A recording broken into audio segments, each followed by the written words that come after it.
What if I told you that giants once walked the earth, not as myths, not as legends, but as real living beings?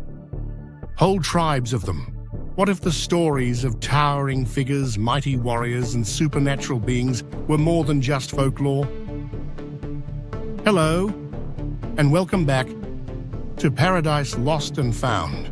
In Genesis 6, the Bible describes a mysterious race called the Nephilim, beings born of the union between the sons of God and the daughters of men. Who were they?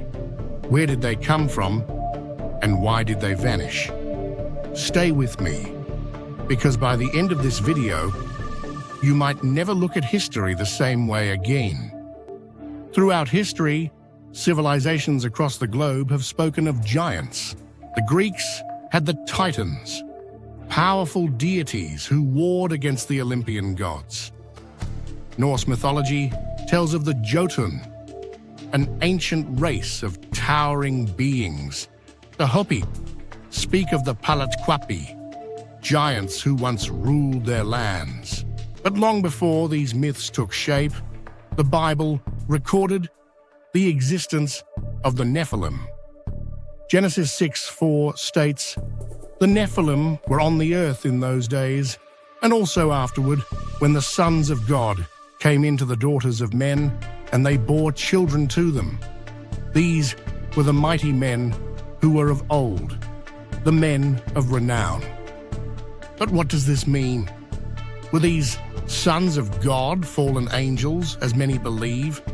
Did they truly take human wives and create a hybrid race of giants? The Book of Enoch expands on this mystery, describing how 200 watchers, a group of rebellious angels, descended upon Mount Hermon and corrupted mankind. But why? What was their purpose? Skeptics dismiss these accounts as myth, but could there be physical evidence of giants? Around the world, archaeologists have unearthed massive skeletal remains, some standing over 10 feet tall. In the late 19th and early 20th centuries, reports surfaced of giant bones being found in the United States, Sardinia, and parts of the Middle East.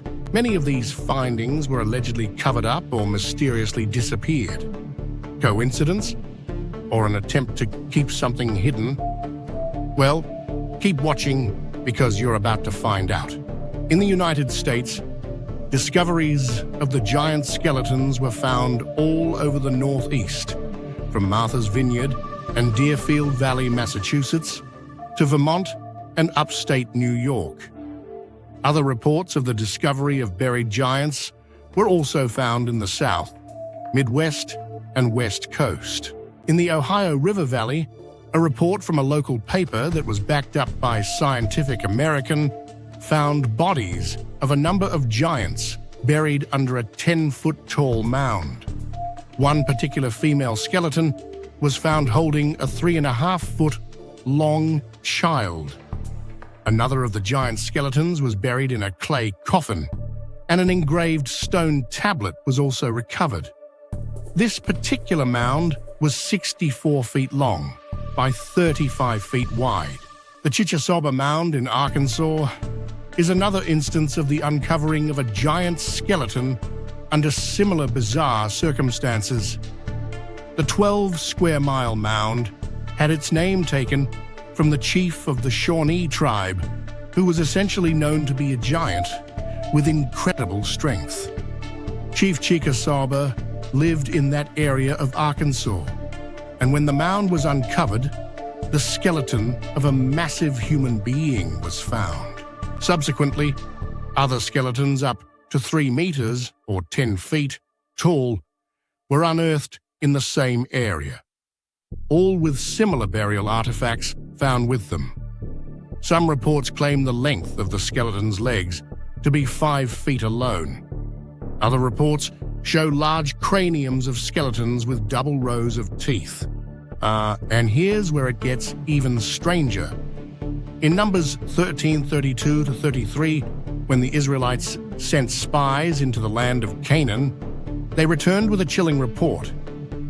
The land we explored devours its inhabitants, and all the people we saw there are of great size. We saw the Nephilim there, the descendants of Enoch, come from the Nephilim. We seemed like grasshoppers in our own eyes, and we looked the same to them. Were these the last remnants of the Nephilim after the great flood? If so, how did they survive? Many believe the great flood was God's judgment on a world corrupted by these fallen beings. But if Genesis 6 says the Nephilim were on the earth and also afterward, does that mean some of them endured? Were the giants seen by the Israelites in Canaan their descendants?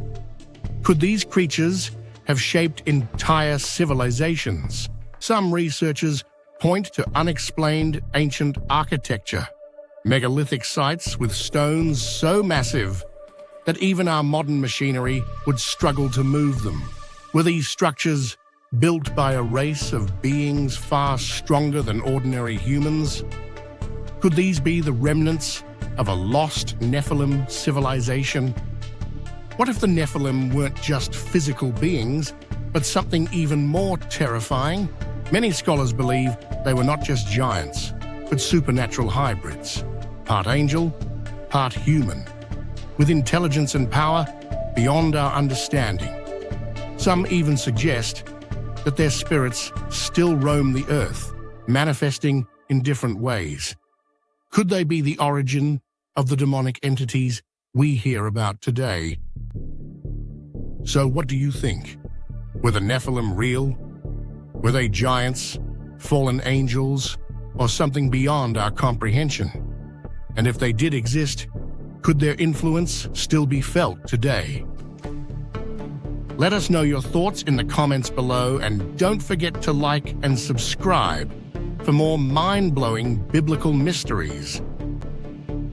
Stay tuned, because next time, we're uncovering even deeper secrets hidden in the scriptures. Cheers!